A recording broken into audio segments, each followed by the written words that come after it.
Hello, class. Today we will be reading Abraham the Patriarch. Abraham is a very important person in terms of the beginnings of the religion of Judaism, and Judaism is connected also to the religions of Christianity and Islam. So understanding Abraham's role is very important in terms of understanding the three major monotheistic religions. Remember, as we're reading our reading together here, you should have a highlighter and a pen or a pencil. We're going to be identifying main ideas. We're going to be circling words we don't know and defining them. We're going to be noting our thoughts and ideas in the margins. And ultimately, we're going to be creating a discussion question based on the reading, a question that we might want to ask our peers if given the opportunity. Let's go through the reading. Abraham the Patriarch. In order to understand the origins of Judaism, we must travel back almost 4,000 years to the land of Ur. It was here that a boy named Abram was born. According to the Torah, God chose Abram to be the father of a great nation. Before the time of Abram, all people believed that there were many gods, such as a god of rain, a god of wind, a god of sun, and a god of the land. God made a covenant or a sacred agreement with Abram that he would worship only one God. As a sign of that covenant, Abram's name was changed to Abraham, meaning exalted father of a great nation. When Abraham was young, his family moved north from Ur to the land of Haran. It was in Haran, in about 2000 BCE, that God made a covenant with Abraham. Abraham was about 75 years old when God said to him, "Go from your country and your kindred and your father's house to the land that I will show you, and I will make of you a great nation, and I will bless you and make your name great, so that you will be a blessing." And that's an excerpt from Genesis, chapter 12, verses 1 through 3. And keep in mind, connecting to the history between Judaism and Christianity, Genesis comes from the Torah, but the Torah also makes up part of the Christian Bible. So Abraham and his wife Sarah, along with a small caravan, journeyed hundreds of miles to the land of Canaan. This is the home where God promised Abraham a great nation. And though the land of Canaan has changed hands many times since Abraham's arrival, today it is the land of Israel, the Jewish homeland.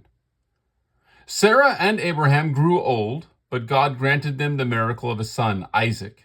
In Genesis 22, God tests Abraham's faith by commanding him to sacrifice Isaac.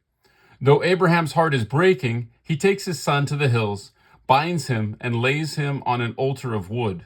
As the old man reaches for the knife to slay his only son, an angel calls out to him, telling him to release Isaac. "Do not do anything to him. Now I know that you fear God, because you have not withheld me from your son, your only son."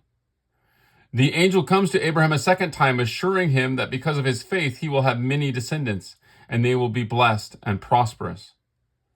Through these stories, it is easy to understand the importance of Abraham. You can read about all the Jewish patriarchs and matriarchs in the book of Genesis. Interestingly, the Muslim religion also descends from Abraham's family. Before Isaac was born, Abraham had fathered a son with his maidservant Hagar. His name was Ishmael, and according to Jewish and Muslim tradition, he is the ancestor of the Arab people. The map here shows us the journey of Abraham, and as we become familiarized with the Middle East, Abraham lived in what is modern-day Iraq, but in ancient times this would have been the area of Mesopotamia. And he comes from the area near the Euphrates and Tigris River. The land of Ur is here. And then the journey is shown that Abraham would have taken as God told him to go west, first going to Haran and eventually to Canaan. Now it's interesting, we could speculate different reasons why Abraham might move in this fashion. If he was indeed to move west, it would be more direct just to go directly west, of course, but he goes northwest and then southwest. It's interesting that one might conclude, because of geographic features like a desert or geographic features like the river, traveling along the river would be beneficial. You'd have access to water and potentially food, fish from the river. Avoiding the desert is also pretty beneficial because the desert can be very harsh in terms of traveling through, much more dangerous potentially, and more physically taxing. Now keep in mind what we're asked to do as we annotate the reading. So first we will be circling words that we don't know as we do the reading, and we will also be identifying main ideas. Now let's say, for instance, as I was reading the first paragraph, this word sacred, maybe I'm not 100% sure on what it means. So I would circle that word as a word potentially that I was going to define. Now remember, you're going to be defining either all the words that you circle or 5 of the words, whichever is fewer. So if I didn't know the word sacred, I would circle it. And then when I had an opportunity to complete my annotations, I would define it in the margins. So defining it would look something like this. I'm going to write the word sacred, and I'm going to put its meaning next to it. And in this case, this is referring to something connected to God. Now, the other thing I'm asked to do initially here is also identify main ideas. What are the essential bits of information as I look at the first paragraph? So this sentence here seems particularly important, right? According to the Torah, God chose Abraham to be the father of a great nation.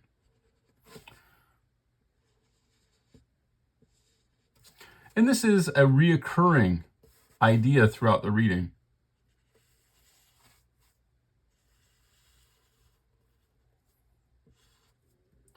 So I identify that as a key component of information within the first paragraph. And then I might also add to it.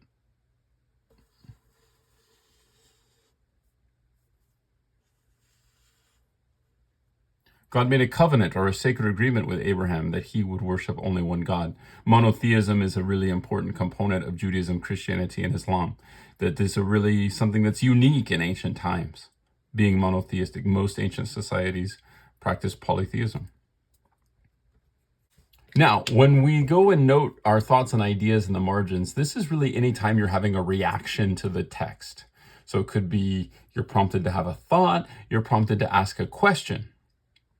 So in this case, I'm kind of prompted to ask a question, right? Why did God choose Abraham?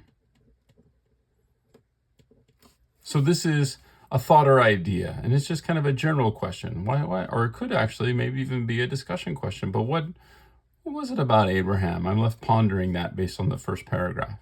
So again, we're seeing all the components of our annotations here: identifying main ideas, defining words I don't know, noting thoughts and ideas. These are reactions I'm having to the text. So for the purposes of our annotations, I'm going to consider this one paragraph here, the intro to the migration, as well as the excerpt here of the book of Genesis coming from the Torah, or what the Christians would refer to as the Old Testament.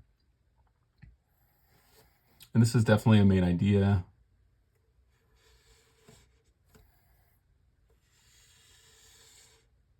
A central part of Jewish history and Jewish teachings. Go from your country and your kindred and your father's house to the land that I will show you, and I will make of you a great nation.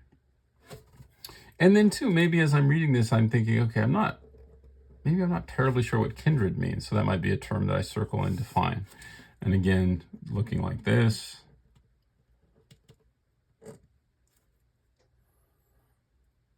And this word, as I look it up, looks like the definition is one's family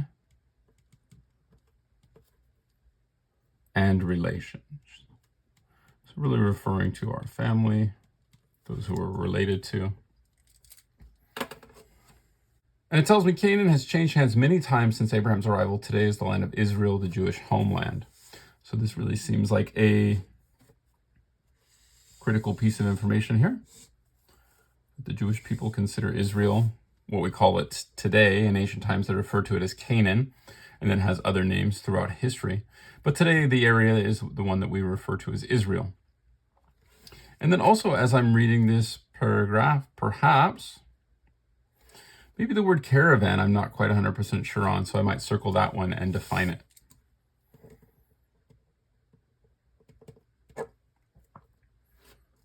This is referring to a group of people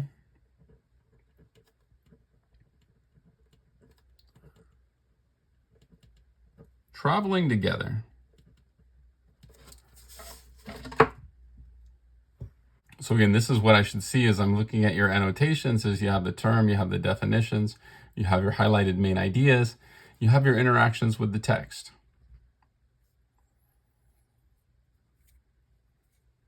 So maybe one of the reactions I'm having is maybe I understand why Israel is so important to Jewish people today.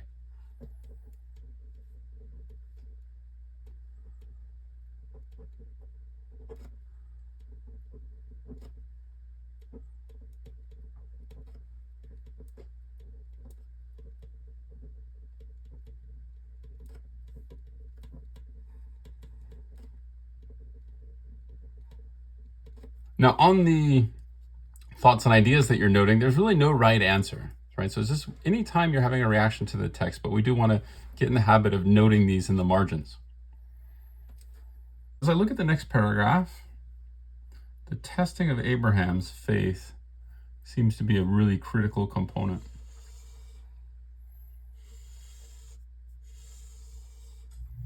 Thinking about how desperately Abraham wanted a son, how much he loved Isaac. What a major part of the history that this is.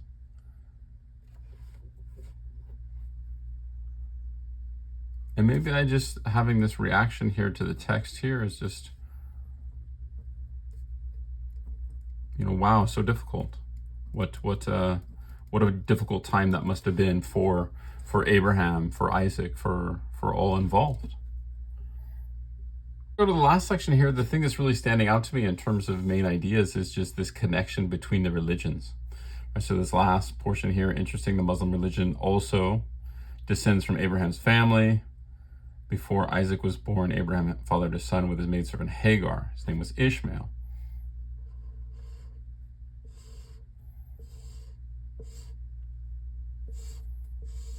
And this strikes me as very important, establishing a connection between these religions. As you go through a particular reading, depending on the length of the reading, you want to have several thoughts or ideas in the margins. You should be defining some terms. The last thing that you'll be doing after your annotations is creating a discussion question. And this one you should generally be done at the bottom. The discussion question should be open-ended in nature, meaning that it doesn't have a right answer, that it could be discussed for a prolonged period of time. And we won't always ask our discussion questions, but when we have the opportunity to do so, either as a whole class or in small groups, we could pose these questions and really think about them and have meaningful dialogue about the content. So I'm going to go ahead and note a discussion question here at the bottom.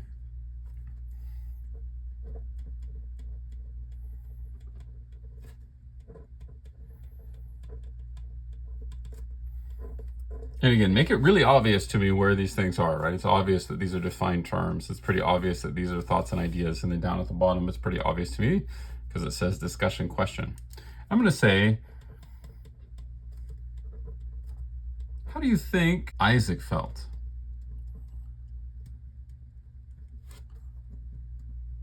about Abraham being willing to sacrifice him?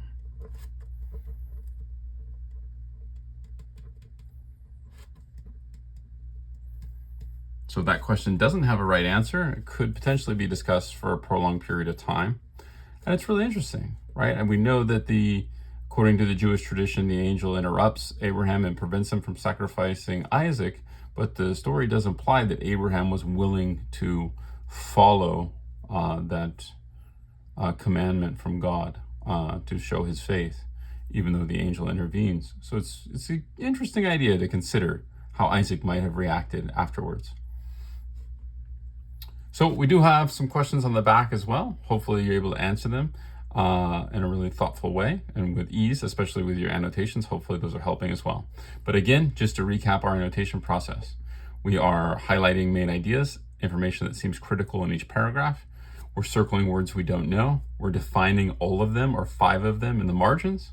We're noting our thoughts and ideas in the margins. These can be general questions. These can just be a quick comment. If a thought springs into your mind as you're reading it, then that's the kind of thing you want to be noting in the margin. So there's no right or wrong thing to be noting in the margin, but it's just that you're having a really meaningful and thoughtful process as you're reading it and noting those things that are coming up to you. And then lastly, you're creating one discussion question, a question you could pose to your peers and discuss for a prolonged period of time. I can't wait to see your annotations and the answers to the questions. Bye for now.